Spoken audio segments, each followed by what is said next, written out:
जितनी भी माएँ हैं ना, उन सबको मेरा सैल्यूट है, क्योंकि बच्चा पालना आसान नहीं होता। डॉक्टर ने मुझे कहा था कि अगर आप बच्चा प्लान करना चाहते हो तो इमीडिएटली कर लो, बिकॉज़ बाद में कॉम्प्लिकेशंस और बढ़ जाएँगे। बच्चे को भी सँभाल रहे हैं आप, खुद को भी अच्छे से मेंटेन करें, तो खुद ही अपने आप को देख के ऐसा लगता है कि वेरी गुड। सादा जीवन उच्च विचार। तो उन्होंने मुझे कहा 2 महीने के बाद से मैं वर्कआउट स्टार्ट कर सकती हूँ। मेरा सिज़ेरियन था, ज़ियाना सिज़ेरियन हुई थी। काफ़ी लोग मुझे बोल रहे हैं संतूर मम्मा तो सुन के अच्छा लग रहा है। स्वागत है आपका दिल्ली चक्कर पर चारू जी। Thank you. सबसे पहले तो मैं ये जानना है कि आपकी खूबसूरती का राज क्या है? क्योंकि जब हमने अपने इंस्टा पे डाला कि आज हम आपसे वापस बात करने वाले हैं, तो एवरीवन वांट्स टू नो कि how she is so young still after being a mother. So please बताइए, अपने फैंस को बताइए। सबसे पहले तो आपने मुझे खूबसूरत बोला, इसके लिए थैंक यू। कुछ नहीं, मैं बस अभी तो फ़िलहाल कुछ भी नहीं है, मैं वर्कआउट करती हूँ और थोड़ा खाना कम कर दिया है ऑब्वियसली, क्योंकि शूट कर रही हूँ तो उसमें कैमरे के हिसाब से थोड़ा आपको फिट रहना ज़रूरी है। तो बस वही थोड़ा डाइट पे कंट्रोल, थोड़ा वर्कआउट, सादा जीवन उच्च विचार। मतलब नॉनवेज पूरा बंद। नॉनवेज तो मैं खाती हूँ, मैं हूँ ही वेजिटेरियन। तो ये जो एक रहता है ना कि अब तो मम्मा बन गए हैं, अब तो फिगर बदल जाएगा, बिगड़ जाएगा। अब तो शो है इसलिए आप डाइट कॉन्शियस हो गए, लेकिन जब शो नहीं भी था तब भी क्या आप इतने ज्यादा कॉन्शियस थे हेल्थ को लेकर? सो बेसिकली मैंने जो वर्कआउट अपनी डॉक्टर से पूछा था, मैं खुद को जब जब मैंने प्रेगनेंसी के बाद देखा तो मुझे लगा कि नहीं, मैं थोड़ा तो फिट होना ज़रूरी है। तो मैंने अपनी डॉक्टर को पूछा कि मैं कब से वर्कआउट स्टार्ट कर सकती हूँ, क्योंकि मेहनत तो करनी पड़ेगी। तो उन्होंने मुझे कहा 2 महीने के बाद से मैं वर्कआउट स्टार्ट कर सकती हूँ। मेरा सिज़ेरियन था, ज़ियाना सिज़ेरियन हुई थी। 2 महीने बाद से मैंने हल्का फुल्का वर्कआउट स्टार्ट कर दिया था। अब तो मैं फुल फ्लेजेड एकदम प्रॉपर ट्रेनिंग चल रहा है मेरा। बहुत स्ट्रिक्ट अपना डाइट फॉलो कर रही हूँ। स्ट्रिक्टली मैं जिम जो है इसमें अलग अलग चीज़ें कर रही हूँ, जुम्बा कर रही हूँ, वेट ट्रेनिंग्स कर रही हूँ, किक बॉक्सिंग कर रही हूँ। कुछ ना कुछ चल रहा है। अभी जब खुद को देख रही हूँ तो थोड़ा अच्छा लग रहा है कि मेहनत रंग ला रही है। सो थोड़ा बहुत एब्स के लिए थोड़े डेफिनेशन आने लग गया बॉडी में। So it feels good. मतलब मजा आ रहा है संतूर वाली मम्मा बन के। हाँ, आजकल काफ़ी लोग मुझे बोल रहे हैं संतूर मम्मा तो सुन के अच्छा लग रहा है। सच बताऊँ तो मैं हर जो न्यू मॉम्स उनको बोलूँगी कि बच्चे होने के बाद हम अपना केयर करना थोड़ा कम कर देते हैं, बिकॉज़ ऑब्वियसली बच्चे को ज़्यादा केयर चाहिए होती है।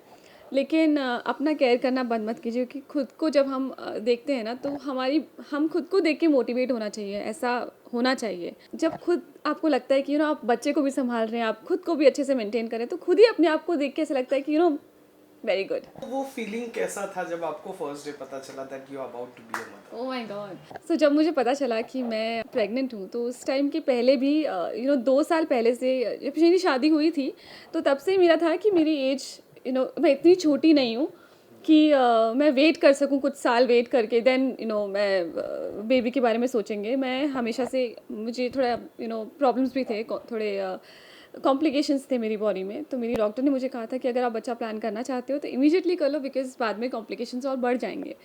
तो मुझे था कि मुझे तो ये मदरहुड एक्सपीरियंस करना ही था, मतलब I really wanted to have a baby. तो जब मुझे पता चला, उसके पहले मैं सारी होप्स छोड़ चुकी थी, because I was literally trying for it, और डॉक्टर्स ने बोला था कि तो मैं होप्स छोड़ चुकी थी। तो जब मुझे पता चला, it was a surprise for me.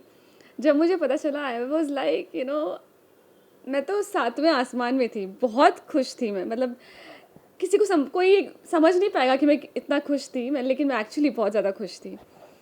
और मैंने ये बात अपने फैमिली मेम्बर्स को बताई, वीडियो कॉल करके सबको बताया, तो एवरीबॉडी वाज हैप्पी, लेकिन मुझे लगता है कि मैं सबसे ज़्यादा खुश थी।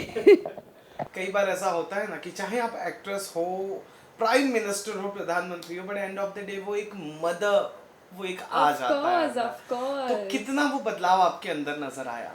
मदरहुड वैसे भी बहुत डिफ़िकल्ट होता है। मैं ये बोलूँगी कि जितनी भी माएँ हैं ना, उन सबको मेरा सैल्यूट है, क्योंकि बच्चा पालना आसान नहीं होता।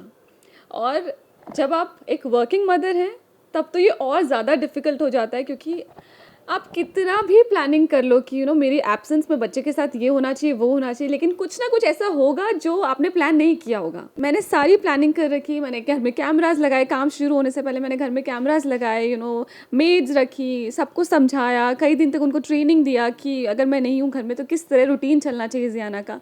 लेकिन फिर भी कुछ ना कुछ ऐसा हो ही जाता है कि अब तो मेरे को एडिक्शन हो गया है कि मैं शूट पर भी बैठे बैठे या तो अपनी स्क्रिप्ट पढ़ रही होती हूँ, या मैं कैमराज चेक कर रही होती हूँ कि कि क्या चल रहा है घर में। तो जियाना का स्पून नहीं यूज़ किया, तो जियाना का स्पून क्यों नहीं यूज़ किया, जियाना ने वॉमिट किया तो वो वॉमिट क्यों किया। लाइक अगर मैं घर पे हूँ भी वॉमिट तो वो तब भी कर सकती है, लेकिन मैं तब इतना पैनिक नहीं करूँगी। लेकिन क्योंकि मैं दूर हूँ तो अगर वो उसने थोड़ा भी खाना बाहर निकाल दिया है तो मैं इतना पैनिक कर जाती हूँ। लेकिन अब मैं धीरे धीरे सीख रही हूँ उस चीज़ को, लेकिन फिर भी माँ बनना आसान नहीं होता। Specially if you are a working mother it's more difficult, क्योंकि आप उस वक्त बच्चे के साथ नहीं हो। आप इंस्ट्रक्शंस भले ही कितने भी दे दो, लेकिन माँ का दिल ही होता है।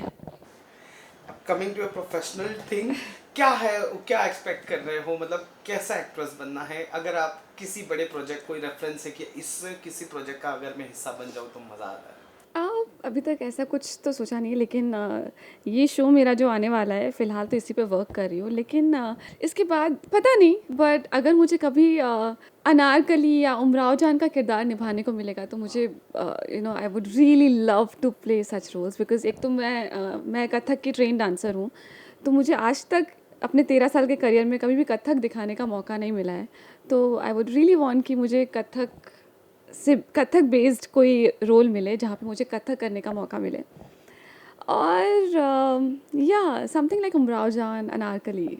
कोई एक ऐसा एस्पायरिंग एक्टर कि अरे इसके साथ पेयर हो जाओ तब तो मज़ा ही आ जाए? आजकल तो बहुत टैलेंटेड एक्टर्स हैं, बहुत सारे हैं। तो ऐसा कुछ नहीं कि मुझे इसी के साथ काम करना। आजकल सब अपने अपने लेवल पे सब टैलेंटेड है, और टैलेंट नहीं होगा तो चलेगा भी नहीं। तो आजकल तो सब, हमारी ऑडियंस इतनी समझदार हो गई है कि वो टैलेंट पहचान लेती है। Hey guys, this is Charu Asopa and you are watching Tellychakkar.